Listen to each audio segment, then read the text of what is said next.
All right, we got a little more. Daniel's got some more visions and a prayer for his people.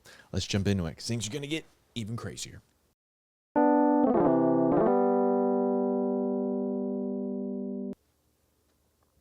Daniel 9. Let's just pop it up and get right into it. Okay, so hold on. Let's back up. First, Daniel 7, big picture. Daniel 8, more detailed, talking about kingdoms that will rise up and similarities with the Antichrist. Now we're going to get into some more. Daniel 9. In the first year of Darius, the son of Ahasuerus, don't know, of Median descent. So this is Belshazzar's dead. Now he's done. He's done the whole thing. He's with Darius now, who is made king over the kingdom of the Chaldeans. In the first year of his reign, I, Daniel, observed in the books the numbers of the years which was revealed as the word of the Lord to Jeremiah the prophet for the completion of the desolation of Jerusalem, namely 70 years. So I gave my attention to the Lord God to seek him by prayer and supplications with fasting, sackcloth, and ashes. I prayed to the Lord my God and confessed and said, Alas, O Lord, the great and awesome God who keeps his covenant and loving kindness for those who love him and keep his commandments. We have sinned, committed iniquity, acted wickedly, and rebelled, even turning aside from your commandments and ordinances. Moreover, we have not listened to your servants, the prophets, who spoke in your name to our kings, our princes, our fathers, and all the people of the land. Righteousness belongs to you, O Lord. But to us, open shame, as it is this day, to the men of Judah, the inhabitants of Jerusalem and all Israel, those who are nearby and those who are far away, and all the countries to which you have driven them, because of their unfaithful deeds which they committed against you. Open shame belongs to us, O Lord, to our kings, our princes, our fathers, because we have sinned against you. To the Lord our God belong compassion and forgiveness, for we have rebelled against him. Nor have we obeyed the voice of the Lord our God, to walk in his teachings which he set before us through his servants and the prophets. Indeed, all Israel has transgressed your law and turned aside, not obeying your voice.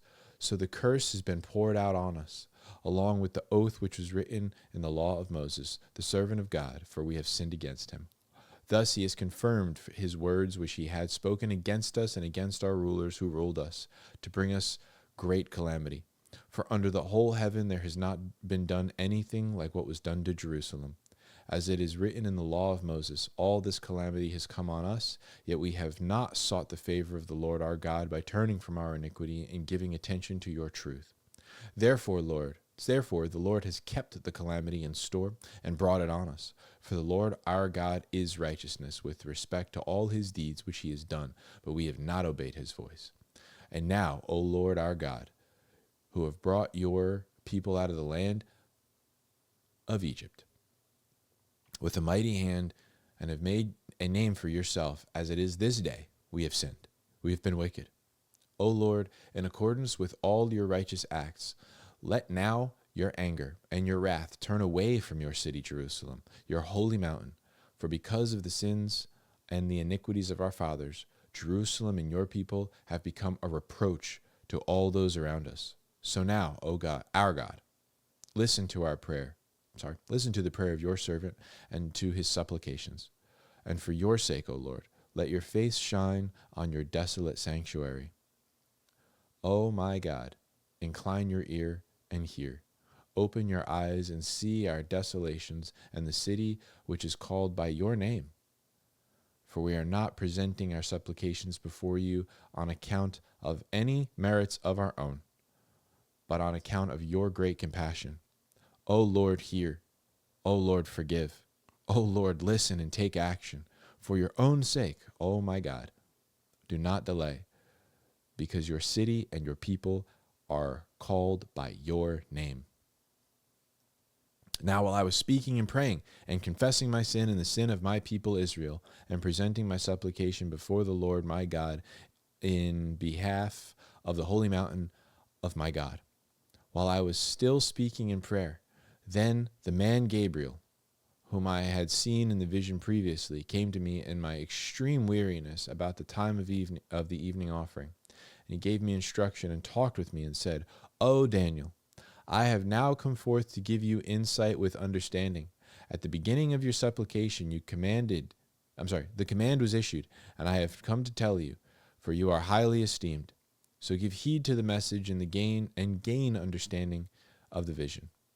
70 weeks have been decreed for your people and your holy city, to finish the transgression, to make an end of sin, to make atonement for iniquity, to bring in everlasting righteousness, to seal up vision and prophecy, and to anoint the most holy place. So you are to know and discern that from the issuing of a decree to restore and rebuild Jerusalem until Messiah the Prince, there will be 7 weeks and 62 weeks. 7 weeks and 62 weeks. Okay. And it will be built again with plaza and moat, even in times of distress. Then, after the 62 weeks, the Messiah will be cut off and have nothing. And the prince and the people of the prince who is to come, and the people of the prince who is to come will destroy the city and the sanctuary, and its end will come with a flood. Even to the end, there will be war. Desolations are determined. And he will make a firm covenant with the many for 1 week. But in the middle, this is where we get the years. I just wanted to point that out real quick. He will make a firm covenant with many for 1 week, but in the middle of the week, he will put a stop to the sacrifice and grain offering, and on the wing of abominations will come one who makes desolate, and even until a complete destruction, one that is decreed, is poured out on the one who makes desolate. That is the craziest sentence I've ever read. Let me try that again. This is like literally 8 lines on. And he will make a firm covenant with the many for 1 week, but in the middle of the week he will put a stop to the sacrifice and grain offering. And on the wing of abominations will come one who makes desolate, even a complete destruction, one that is decreed, is poured out on the one who makes desolate.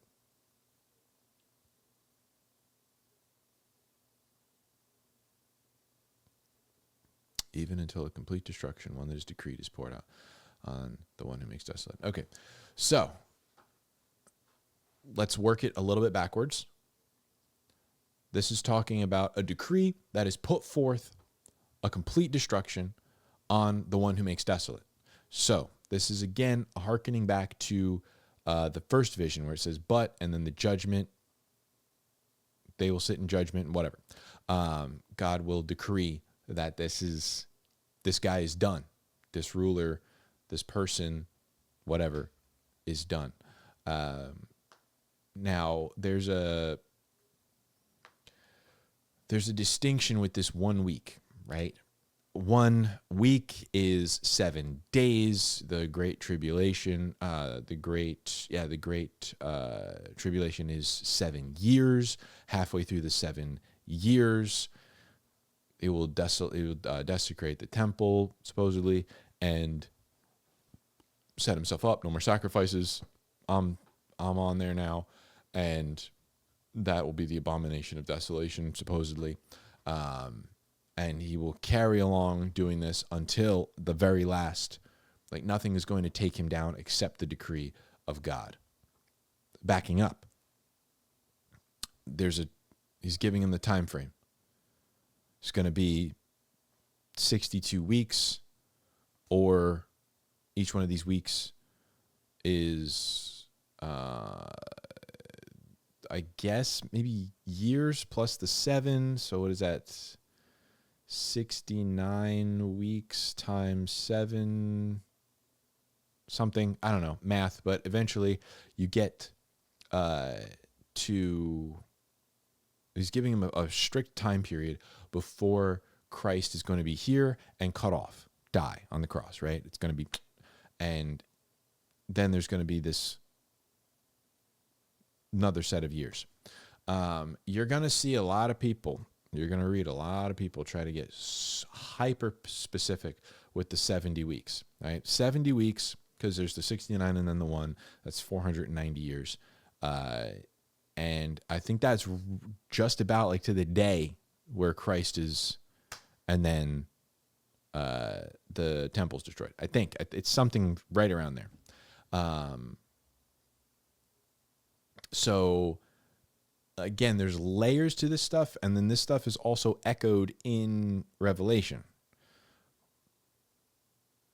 The separate beasts out of the sea, and then in Revelation we're going to read that there's a one beast that's kind of a combination of all of these that comes out of the sea. It's got like one beast with a bunch of different heads. These were individual beasts. There's a lot of similarities, and we'll draw those similarities when we get through Revelation. But what is really encouraging, and it doesn't necessarily maybe seem like it at first, but it is. It's funny. I've been reading, I've been seeing on like Instagram those gyro. I don't know if it's like a gyro. It's like a gear shape, and then another gear shape in the middle, and you put the pencil in, and it does a pattern, and it just slowly moves off of the line over and over and over and over again until it fills in. But it's making almost the exact same path. It's making the exact same path, just slightly off every single time, and then it makes like a cool kind of 3D sometimes shape. And history is like that. There's these parallels that all happen, and then finally the pattern is complete. And it's like you get back to the original, you don't really get back to the original starting point, but it's like you'll see like the hyperlapse of the thing, and it goes around, and then finally there's that last stroke, and then boom, the picture's complete. But it was the same path over and over and over again, slightly different, over and over and over and over and over and over and over and over again, and then boom, it's done. And you get to see like that last path that's open that the pencil's going down, and then boom, it closes. And then the little gears come off, and you have a completed picture. And time, human events, history is like that. It's power, empires rise, they take over, they start, kind of nice, maybe with maybe some kind of moral compass, and then just the worst people rise up to the top in it, corrupt the whole thing, and they assume tons of power, set themselves up to be the center of the universe. God completely destroys them, ordains some other power come in and crush them, wipe them out. They, liberate whatever, overthrow a government, and then the next power system arises, and it's and then crushed, and then collapses, and every one is some sort of iteration of the last one for the most part, or is polar opposite something. It's always some other different thing, and then boom, we get that close. So there's going to be, like this is saying, we're seeing the pattern. We got this empire, this empire, this empire, this empire, and this one does this one does this, and this one crushes this one, and that one, and that one, and then one is going to be different. One is going to be different. It's that last line that completes the picture, and then boom, the picture is completed, and then God just crumples that paper up and goes, "You're all gone. You're all gone. My turn." And we see things on a time frame here. There's time. He's given intervals of time. That means that it's not random. It seems like it's out of control. I know a lot of the time, especially now, we're like, what is going on? We voted for this, and then this happened, and we got the left is crazy. The right is what the left used to be. Like, what are we making, heads or tails? I can't make.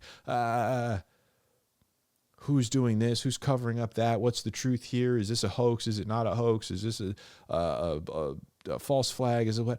We can't make heads or tails out of anything. But there's one who is sitting in judgment over it all and has a stopwatch going. And he's going to go, and time. All right. Thank you for participating. Y'all did awful.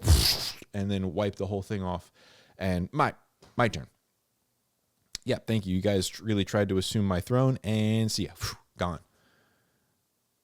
Right? And all this is, and I believe I just saw this on like a Theo Von episode. He was talking to somebody. Matt McCusker, his most recent with Matt McCusker, and he said, what is this like? What is history? Is it just like, what is it? And there is a big picture. And this is the final point on this. And this is what Daniel's getting at here. And we're seeing there's a big picture. There's like a meta narrative that's happening. There's all sorts of different iterations of human governance. All sorts. None of them are the answer. Sin corrupts every single one of them. There is nothing that can stamp out sin. Just a tiny little seed of it takes hold and destroys entire civilizations. They crumble. They don't crumble typically because of they were just such a great and benevolent and wonderful nation and they were just too good and some nation came in and destroyed it. No. Find one. And if there is any good empires out there, there's not. An evil one comes in and destroys it. There was a sproutling of something that was really nice. It's corrupted and usurped and co-opted and destroyed before it really takes hold. We see a lot of that happening here. There's a lot of grassroots movements out there that are starting and gaining a lot of traction, and then, they publicly execute the leader of it. So, and then, we know who takes it over after that. And so it's gone. There is no iteration of human governance that can counter the effects of sin. You cannot legislate morality. You cannot legislate righteousness. There is no amount of force that can be applied to humanity that will orient it in the right direction. There is no empire that can be preserved from its own internal rot. It can't happen. And we will see every sort of iteration of it over the course of humanity. We'll see man just no rules before the flood. We'll see families and tribes, and that doesn't work. And then we'll see demigods and pharaohs and mythology. Nope, doesn't work. False god, doesn't work. Molechs and Astros, nope, doesn't work. Kings, doesn't work. Emperors, czars, doesn't work. Families, dynasties, doesn't work. Republics, democracies, doesn't work. Representative democracies, republics, democratic republics, no, it doesn't work. Doesn't work. Dictators, doesn't work. Communism, doesn't work. Socialism, doesn't work. Capitalism, it doesn't work. Technocracies, it won't work. AI, globalism, it won't work. Nothing